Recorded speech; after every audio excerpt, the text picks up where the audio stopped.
രാഹുൽ മന്ത്രിമാരെത്തി മടങ്ങിയിട്ടുണ്ട്. കുറെ ആവശ്യങ്ങൾ അവിടെയുള്ള ആളുകൾ ഇന്നലെ മുതൽ ശ്രദ്ധിക്കുകയായിരുന്നു. അവിടെയുള്ള ആളുകൾ തീർത്തും നിർധനമായിട്ടുള്ള കുടുംബമാണ്. അവർക്ക് മുന്നോട്ട് പോകാൻ സർക്കാരിന്റെ സഹായം ഉണ്ടായേ തീരൂ.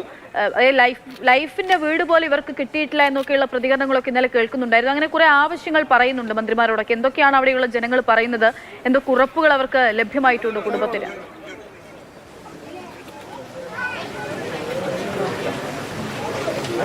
അടിസ്ഥാനപരമായി മുന്നോട്ട് ജീവിക്കാൻ കഴിയുന്ന എല്ലാ സഹായവും നൽകണം. അത് പല ഭാഗങ്ങളായി അവർ ഉന്നയിക്കുന്നു എന്നുള്ളതാണ്. ഏറ്റവും പ്രധാനമായി ഈ വീടുമായി ബന്ധപ്പെട്ട വീടിൻ്റെ നിർമ്മാണം പൂർത്തിയാക്കണം. കാരണം ഈ ഒരു മുൻവശം കണ്ടതറിയാം, ഈ വശങ്ങളിലൊന്നും പൂശിയിട്ടില്ല. അപ്പോൾ അതുമായി ബന്ധപ്പെട്ട് ഈ വീട്ടിൽ നിന്ന് അവർക്ക് മാറി താമസിക്കാൻ കഴിയണം എന്നുള്ള കാര്യം പറയുന്നുണ്ട്. അതിൽ ഏറ്റവും പ്രധാനമായി പറയുന്നത് ഇപ്പോൾ അമ്മ വിദേശത്ത് പോയിരിക്കുന്നത് കുടുംബം നോക്കാനാണ്. കാരണം 8ാം ക്ലാസ്സിലും 6ാം ക്ലാസ്സിലും 2 മക്കൾ. ആ 2 മക്കൾ അമ്മയുടെ സാന്നിധ്യം ആഗ്രഹിക്കുന്നുണ്ട്. അപ്പോൾ അതെല്ലാം മാറ്റിവെച്ചുകൊണ്ട് ഈ ജീവിതം പടുത്തുയർത്തി, അല്ലെങ്കിൽ ആ ജീവിതത്തിന് വേണ്ടി ജീവിതം മുന്നോട്ട് പോകാനുള്ള കാര്യങ്ങൾ ചെയ്തിട്ട് മടങ്ങി വരാമെന്നൊരമ്മ തീരുമാനിക്കുന്നിടത്താണ് ഇവർ കടന്നു പോകുന്ന പ്രതിസന്ധി മനസ്സിലാകുന്നത്. അങ്ങനെ ആ പ്രതിസന്ധി മറികടക്കാനുള്ള സമ്പാദ്യവുമായി വരാമെന്ന് പറഞ്ഞുകൊണ്ടാണ് അമ്മ ഈ വിദേശത്തേക്ക് പോകുന്നത്. അപ്പോൾ അങ്ങനെ മടങ്ങിപ്പോകുമ്പോൾ അമ്മയ്ക്ക് ഇനി വേണ്ടത് ശാശ്വതമായൊരു ജോലിയാണ്. അത് അമ്മയ്ക്ക് നൽകിക്കൊണ്ട് ഈ കുടുംബം മുന്നോട്ട് പോകാൻ കഴിയുന്ന തരത്തിലേക്ക് ഒരു സർക്കാർ ജോലി നൽകണമെന്ന നമ്മളിപ്പോൾ അല്പസമയം മുമ്പ് കേട്ടതുള്ള ആവശ്യവുമുണ്ട്.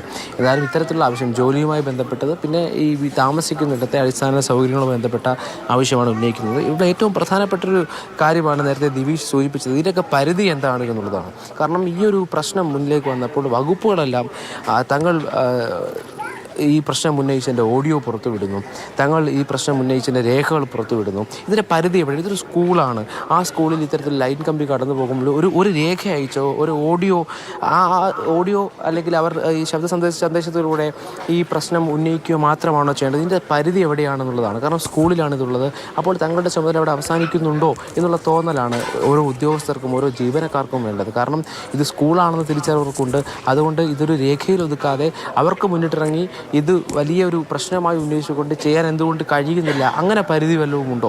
ഈ ജീവനക്കാർക്ക് അങ്ങനെ ഒരു പരിധിയുണ്ടോ എന്നുള്ളത് പരിശോധിക്കണം. കാരണം ഏറ്റവും പ്രധാനം അത് KCയുടെ ഭാഗത്തു നിന്നുള്ള കാര്യമാണ്. മറ്റൊന്ന് വിദ്യാഭ്യാസ വകുപ്പിൻ്റെ ഭാഗത്തു നിന്നുള്ളതാണ്, സ്കൂൾ മാനേജ്മെൻറ്റിൻ്റെ ഭാഗത്തു നിന്നുള്ളതാണ്. അവർക്ക് ഇത് കൺമുന്നിലുള്ളൊരു യാഥാർത്ഥ്യമാണ്. ഇവിടെ കഴിഞ്ഞ ദിവസം അഭിപ്രായ പ്രകടനം നടത്തിയപ്പോൾ പലരും പറഞ്ഞ് ഞങ്ങൾ ആവശ്യത്തേക്ക് പോകാറില്ല, ഉദ്ഘാടനമൊക്കെ വരുമ്പോൾ മുന്നിൽ മാത്രമാണ് പോകാറുള്ളത്. അങ്ങനെ പോകാതിരിക്കേണ്ട ഘട്ടമല്ലല്ലോ. അപ്പോൾ തങ്ങളുടെ നിയോജക മണ്ഡലത്തിൽ അല്ലെങ്കിൽ തങ്ങൾ പ്രവർത്തിക്കുന്ന പൊതുമണ്ഡലത്തിൽ പ്രവർത്തിക്കുന്ന സ്ഥലത്ത് ഒരു സ്കൂളുണ്ടെങ്കിൽ അതിൻ്റെ കാര്യങ്ങൾ പരിശോധിക്കേണ്ട ചുമതലയല്ലേ?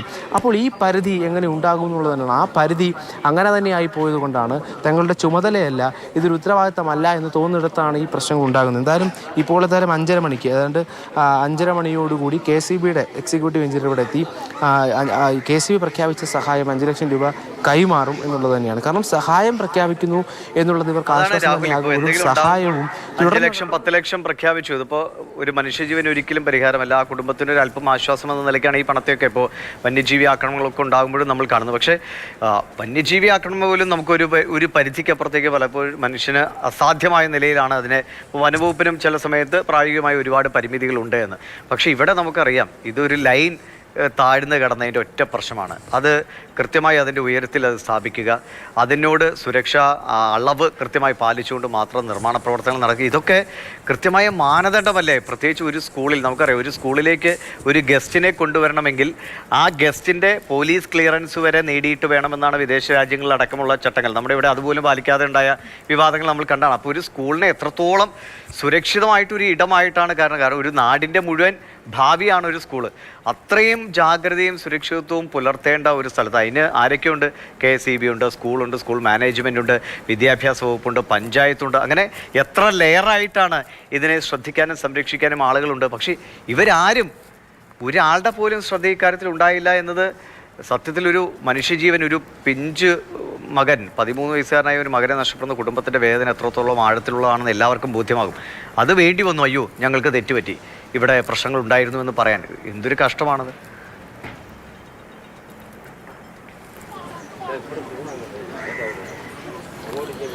അത് തന്നെയാണ്. കാരണം ഇന്നലെ ഒരു വ്യക്തിപരമായ അനുഭവമാണ്. കാരണം ഇന്നലെ ഇവിടെ വന്നപ്പോൾ സ്കൂളിൻ്റെ ഈ പുറത്ത് വലിയ പ്രതിഷേധം നടക്കുകയാണ്. അപ്പോൾ ഇത് എവിടെയാണ് സംഭവിച്ചത് എന്നുള്ളൊരു എവിടെയാണ് സംഭവിച്ചതെന്ന് അറിയാനായി ഒരു യാത്ര നടത്തിയപ്പോഴാണ് റോഡ് സൈഡിൽ നിന്ന് സ്കൂളിലേക്ക് പോകുന്ന കവാടത്തിൽ നിന്നാൽ ഈ കടന്നു പോകുന്ന 3 ഫേസ് ലൈൻ കാണാമെന്നുള്ളത് തന്നെയാണ്. സമീപത്ത് കടകളുണ്ട്. അങ്ങനെ ഇത് കണ്ട ആരും ആ സ്കൂളിൽ പഠിക്കുന്ന മാതാപിതാക്കളെ അറിയിച്ചിരുന്നില്ല ഇങ്ങനെയുള്ളൂ. നിങ്ങളെ കുട്ടികൾ സൈക്കിൾ വയ്ക്കുന്ന ഷീറ്റിന് മുകളിൽ ലൈൻ കമ്പി ഉണ്ടല്ലോ, മഴയത്ത് അത് പൊട്ടി ആ ഷീറ്റിലേക്ക് വീണാൽ അപകടം ഉണ്ടാകില്ലേ എന്ന് തോന്നാത്തിടത്ത് അത് സ്കൂൾ മാനേജ്മെൻറ്റിനും തോന്നുന്നില്ല. സൈക്കിൾ വെക്കാൻ വരുന്ന കുട്ടികളെ അത് നമുക്ക് പറഞ്ഞിട്ട് കാര്യമില്ല. അവരെ ബോധ്യപ്പെടുത്താൻ അല്ലെങ്കിൽ സംവിധാനം ഒരുക്കേണ്ടത് മുതിർന്നവരാണ്. അപ്പോൾ അവർക്ക് ആർക്കും ഇത് തോന്നുന്നില്ല, സംവിധാനങ്ങൾക്ക് തോന്നുന്നില്ല എന്നുള്ളത് തന്നെയാണ് ഏറ്റവും പ്രധാനം.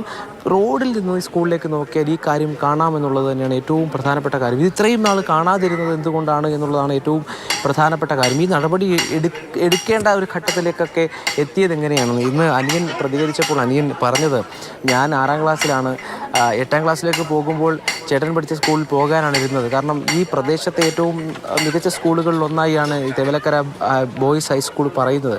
ഇനി എന്നെ എന്തായാലും ആ സ്കൂളിലേക്ക് വിടില്ലായിരിക്കും എന്നാണ് പറയുന്നത്.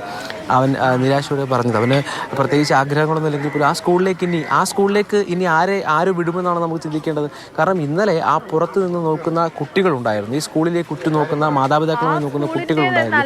ഒരച്ഛൻ മോളെ എടുത്തു വെച്ചിട്ട് പറയുന്നത് പക്ഷേ എല്ലാ മാതാപിതാക്കളെ സംബന്ധിച്ചിടത്തോളം വലിയ ആശങ്കയുണ്ടാവും. സ്വാഭാവികമായിട്ടും ഈ സ്കൂളിലും ഇത്തരത്തിലൊരു അപകടക്കെണിയുണ്ട്, തന്റെ മകന്റെ ജീവൻ നഷ്ടമാകും വിധത്തിലുള്ള ഒരു അപകടക്കെണിയുണ്ട് എന്നൊരിക്കലോ അച്ഛനോ അമ്മയോ കരുതിയിരുന്നിട്ടുണ്ടാവില്ല. അവിടെയാണ് ഇത്തരത്തിലൊരു ദുരന്തം വന്ന് ഭവിച്ചത്.